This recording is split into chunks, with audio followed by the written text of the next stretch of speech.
Students, आज का जो हमारा टॉपिक है उसके अंदर हम डिस्कस करेंगे कि कंपाउंड क्या होता है, मिक्सचर क्या होता है, और साथ हम बताएंगे कि मॉलिक्यूल और फार्मूला यूनिट में क्या डिफरेंस है। हमने पढ़ा था प्रीवियस टॉपिक के अंदर कि प्योर सब्सटेंसेस जो हैं वो कंपाउंड और एलिमेंट्स में डिवाइड होते हैं, और फिर हमने एलिमेंट्स का एक कंप्लीट लेक्चर भी बनाया जिसकी डिस्क्रिप्शन में आपको लिंक मिल जाएगी। आज हमने पढ़ना है कि कंपाउंड क्या होते हैं।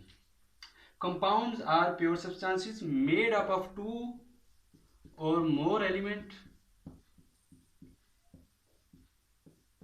और ये एलिमेंट जो है कंबाइन करेंगे केमिकली,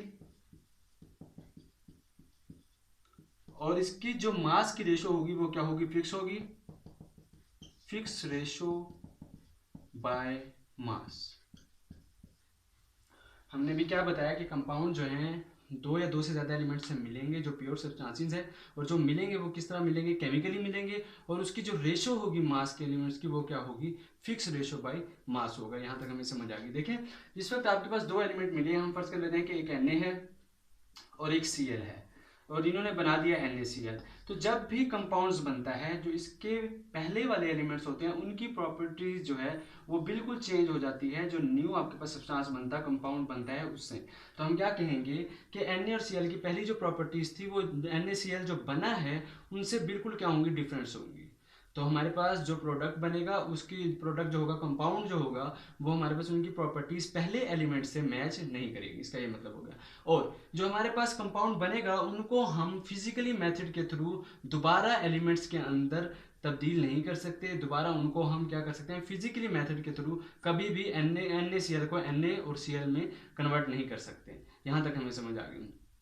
अब हमने देखना है कि फिक्स रेशो बाई मास का क्या मतलब है। फर्ज करें कि आपने H2O बनाना है, तो आपके लिए लाजिम है कि आपकी जो रेशो होनी चाहिए वो 2:16 होनी चाहिए। अगर देखें इससे कम होगी या इससे ज़्यादा होगी तो आपके पास H2O नहीं बनेगा। ये 2:16 भी कह सकते हैं, 1:8 भी। अब आपने क्या ली, रेशो फर्ज कर लेते हैं 2:32 ले ली, तो आपके पास H2O नहीं बनेगा, बल्कि क्या बनेगा, H2O2 बनेगा। आगे समझ। तो हमारे लिए ज़रूरी है, अगर हमें H2O बनाना है तो उसके लिए जो रेशो है मास की, मासिस की, हम एटॉमिक मासिस की बात कर रहे हैं, तो उसकी जो रेशो है वो क्या होनी चाहिए, फिक्स होनी चाहिए। तो वो क्या है, 2:16। अगर हमने ज़्यादा ले ली, फर्ज करें 2:32 ले ली, तो वो H2O नहीं बनेगा, बल्कि क्या बन जाएगा, H2O2 बन जाएगा। ऐसे ही CO2 के लिए हमारे लिए, इसके लिए ज़रूरी है कि हम रेशो 12:32 लें, या इसको हम क्या कर सकते हैं, 3:8 भी कर सकते हैं। हमारे लिए ज़रूरी है कि मासिस की रेशो 12:32 लें ताकि हमारे पास CO2 बने। हम फर्ज कर लें हम ले लेते हैं 12:16 ले लेते हैं, तो वो हमारे पास CO2 नहीं बनेगा, बल्कि क्या बन जाएगा, CO बन जाएगा। तो आपने जो कंपाउंड बनाना है, हमारे लिए ज़रूरी है कि हम उसकी ही रेशो लें, उसी के मासिस की रेशो लें। फिक्स रेशो होगी, फिक्स 2:16 होगा तो तभी H2O बनेगा। अगर ये चेंज होगी तो तब H2O नहीं बनेगा। फिक्स रेशो होगी 12:32, तभी CO2 बनेगा। तो उसके अलावा हमारे पास CO2 नहीं बन सकेगा। लाजमी बातें होगी हमारे पास। उसके बाद जो है आपके कंपाउंड जो है वो डिवाइड होता है दो टाइप्स के अंदर, आयोनिक कंपाउंड और एक covalent compound.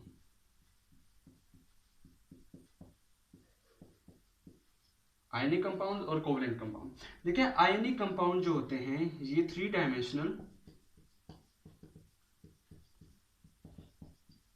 Dimensional crystal lattice बनाते हैं।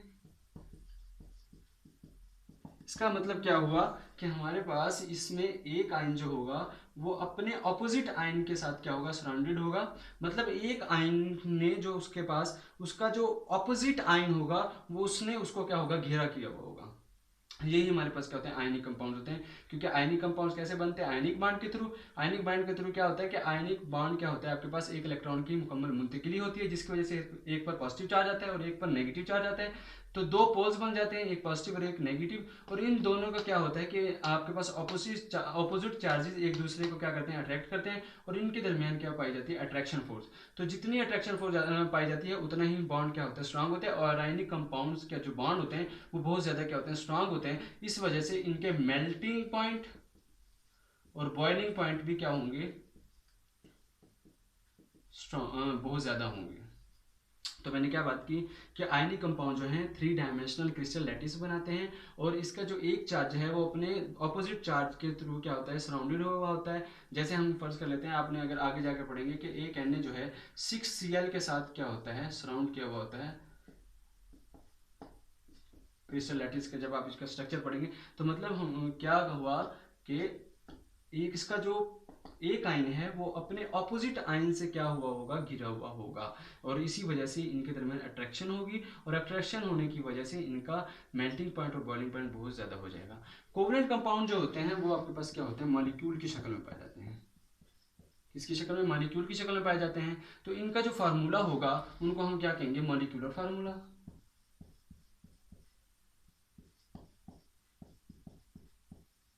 फार्मूला क्या कहेंगे, मॉलिक्यूलर फार्मूला। और इसका जो आपके पास आयनिक कंपाउंड्स का फार्मूला होगा उसको हम क्या कहेंगे, फार्मूला यूनिट। तो बस आपको ये पता चला कि कोवलेंट कंपाउंड जो होते हैं वो मॉलिक्यूल की फॉर्म में होते हैं, और उनका जो फार्मूला होता है उसको हम क्या कहते हैं, मॉलिक्यूलर फार्मूला कहते हैं। ये हमारे पास था कंपाउंड। इसको हम सिंपली अब देख लेते हैं कैसे। अब यहाँ हमें फ़र्क पता चलेगा कि मॉलिक्यूलर कंपाउंड्स में क्या फ़र्क है। देखें हमने क्या कहा, जो आयनिक कंपाउंड है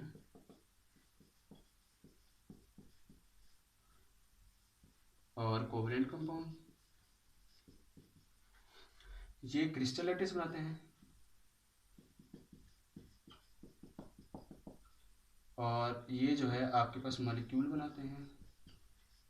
इसके फार्मूले को आप लोग क्या कहेंगे, formula unit,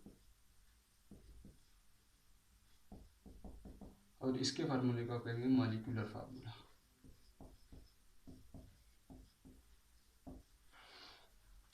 ionic compounds crystal lattice बनाते हैं, 3 डायमेंशनल क्रिस्टल लैटिस बनाते हैं, और इसके फार्मूले को क्या कहेंगे, फार्मूला यूनिट। कोवलेंट कंपाउंड्स क्या बनाते हैं, मॉलिक्यूल से, इनके क्या कहते हैं कि मॉलिक्यूल से बनाते हैं, इनको मॉलिक्यूल कहते हैं, और इसके जो फार्मूला होगा वो हम क्या कहलाएंगे, मॉलिक्यूलर फार्मूला होता है। यहाँ तक समझ आ गई। अब देखें हमारे पास, हम देखें कंपाउंड्स और मॉलिक्यूल में क्या फ़र्क है।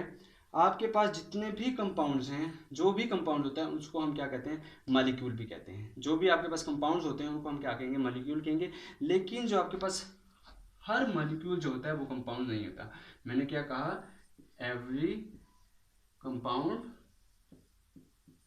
Is a molecule, but every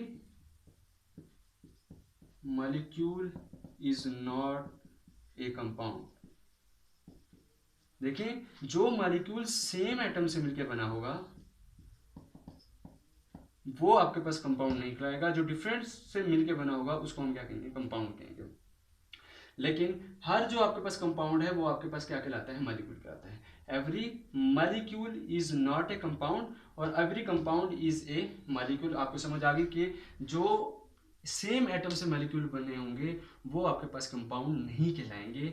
उसके अलावा जितने भी आपके पास मॉलिक्यूल हैं जो सेम एटम से नहीं मिलके बने, लेकिन अब आपके पास H2O है, इसको हम कंपाउंड कहेंगे, लेकिन O2 है, इसको हम मॉलिक्यूल कहेंगे लेकिन कंपाउंड नहीं कहेंगे। आगे समझ, फर्ज करें H2 है, Cl2 है, इनको हम क्या कहेंगे, मॉलिक्यूल तो कह देंगे लेकिन हम इनको कंपाउंड नहीं कहेंगे। यही डिफरेंस है कंपाउंड और मॉलिक्यूल के अंदर। देखें अब हम देखेंगे कि मिक्सचर हमारे पास क्या होता है।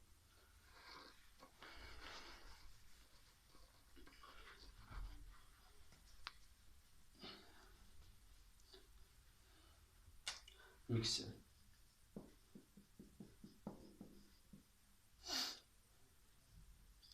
देखिए मिक्सचर जो है 2 और मोर एलिमेंट को मिक्स करें हम फिजिकली, केमिकली नहीं। अब देखिए हमने 2 एलिमेंट्स को कंबाइन करना है, मिलाना है और मिक्स करना है फिजिकली, और इनकी कोई फिक्स नॉट फिक्स रेशो,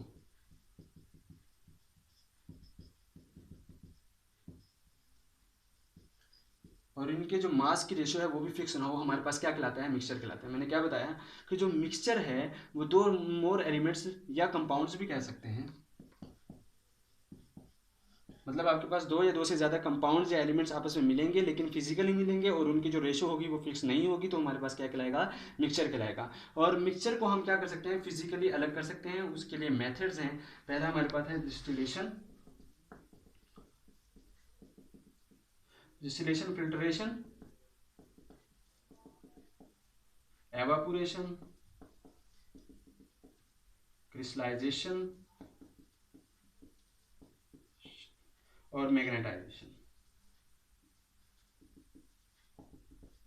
देखें, हमारे पास मिक्सचर को हम फिजिकली क्या कर सकते हैं, सेपरेट कर सकते हैं। आपने पानी को नमक के अंदर डाला और इनको क्या किया, मिक्स कर दिया। मिक्स करने के बाद आपने क्या किया, इसको एवापोरेट किया। कैसे, हीट करने के बाद क्या होगा, पानी आपके पास एवापोरेट हो जाएगा और नीचे क्या रह जाएगा, नमक रह जाएगा। तो हमने अगर मिक्स किया है, इनको मिक्सचर बनाया था, तो इनके अंदर हमने दो कंपाउंड्स को मिलाया, फिजिकली मिलाया, तो इस वजह से हम इनको फिजिकली ही क्या कर सकते हैं, सेपरेट कर सकते हैं।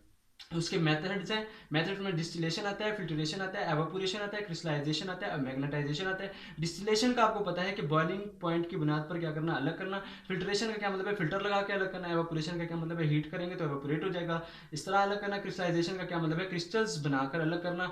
मैग्नेटाइजेशन क्या होता है कि आपने कोई दो चीज़ें मिक्स की और उनमें से कोई एक है जो मैग्नेट को क्या कर सकती है, अट्रैक्ट कर सकती है, तो हम उसके जरिए, मैग्नेट के जरिए उनको क्या कर सकते हैं, फिजिकली अलग कर सकते हैं। इसी को क्या कहते हैं हम, मैग्नेटाइजेशन के जरिए मिक्सचर को अलग करना। अब हमारे पास मिक्सचर की टाइप्स हैं, वो देखेंगे। मिक्सचर की हमारे पास दो टाइप्स हैं। पहली जो है वो होमोजीनियस और एक हमारे पास हेट्रोजीनियस। होमोजीनियस के लिए जरूरी है क्या होता है, यूनिफॉर्म कंपोजिशन, और इसमें यूनिफॉर्म कंपोजिशन नहीं होती, नॉट यूनिफॉर्म कंपोजिशन। और इसके देखें, हमारे पास हम एग्जांपल ले लेते हैं कि आपने नमक और पानी को मिलाया। अब कंपोजिशन जो होगी यूनिफॉर्म होगी। कैसे होगी कि आप अब नमक और पानी को मिलाकर ये नहीं बता सकते कि हमारे पास ये नमक रहा, ये पानी रहा, बल्कि अब क्या हो जाएगा, एक होमोजीनियस आपके पास वो आ जाएगा, फेज आ जाएगा। इसी को हम क्या कहते हैं, होमोजीनियस मिक्सचर हो जाएगा, क्योंकि यूनिफॉर्म कंपोजिशन होगी और इसमें फेज भी क्या होगी, सेम फेज होगी। और हेट्रोजीनियस मिक्सचर के अंदर क्या होगा कि आपने एक रेत डाला और पानी, तो आप देख के बता सकते हैं कि वो रेत रहा और वो पानी, तो ये हमारे पास कौन सा मिक्सचर होगा, हेट्रोजीनियस मिक्सचर होगा। ये हमारे पास था मिक्सचर और कंपाउंड। अब हम देखेंगे कि इनके दरमियान डिफरेंस क्या है। होमोजीनियस की एग्जांपल में आपने कर लेना है कि जो एयर है होमोजीनियस की बहुत अच्छी एग्जांपल है।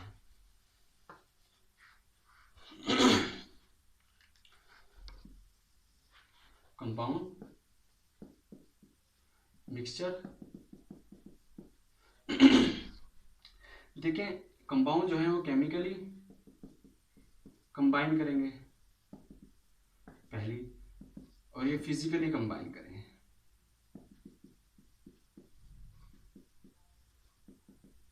देखें, हमने क्या बताया कि कंपाउंड जो हैं उनमें जो एलिमेंट्स हैं वो केमिकली कंबाइन करेंगे, लेकिन मिक्सचर के अंदर जो वो क्या करेंगे, फिजिकली कंबाइन करेंगे। और दूसरा हमारे पास ये है कि इसके अंदर प्रॉपर्टीज जो है वो चेंज हो जाएगी, चेंज प्रॉपर्टीज। मतलब ये होगा कि आपके पास जो एलिमेंट की प्रॉपर्टीज हैं वो बिल्कुल चेंज हो जाएंगी, किससे, जो आपके पास नया सब्सटेंस बना है या कंपाउंड्स बने हैं उनसे। और इसमें क्या होगा कि आपने नमक और पानी को मिलाया, आप उसको चखेंगे तो आपको पता चलेगा कि नमक का जायका भी आएगा और पानी का भी। तो इसके अंदर क्या होगा, mixture shows the properties of constituents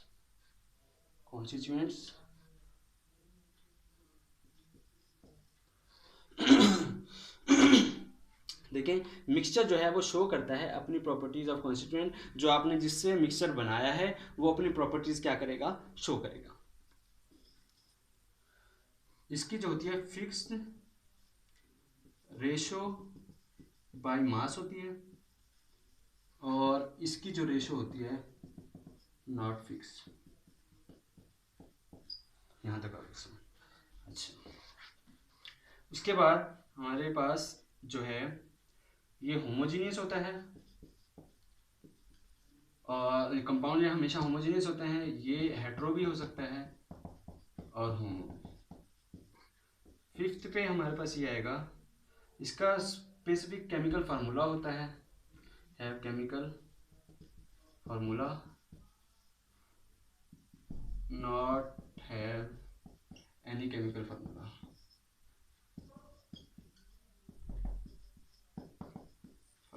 तो ये कुछ डिफरेंस है हमारे पास कंपाउंड्स और मिक्सचर का। आज हमने जो पढ़ा, पहले देखा कि कंपाउंड क्या होता है, कंपाउंड्स की हमने कुछ टाइप्स पढ़े, आयनिक कंपाउंड और कोवलेंट कंपाउंड। फिर हमने बताया कि कंपाउंड्स और मॉलिक्यूल में क्या रिलेशन है। फिर हमने बताया कि हमारे पास मिक्सचर क्या होता है, मिक्सचर की टाइप्स पढ़ी। और फिर हमने ये बताया कि कंपाउंड्स और मिक्सचर में क्या फ़र्क होता है। अगर व्यूअर्स आपको समझ आ गई है तो प्लीज़ चैनल को सब्सक्राइब करना मत भूलिएगा। अस्सलाम वालेकुम।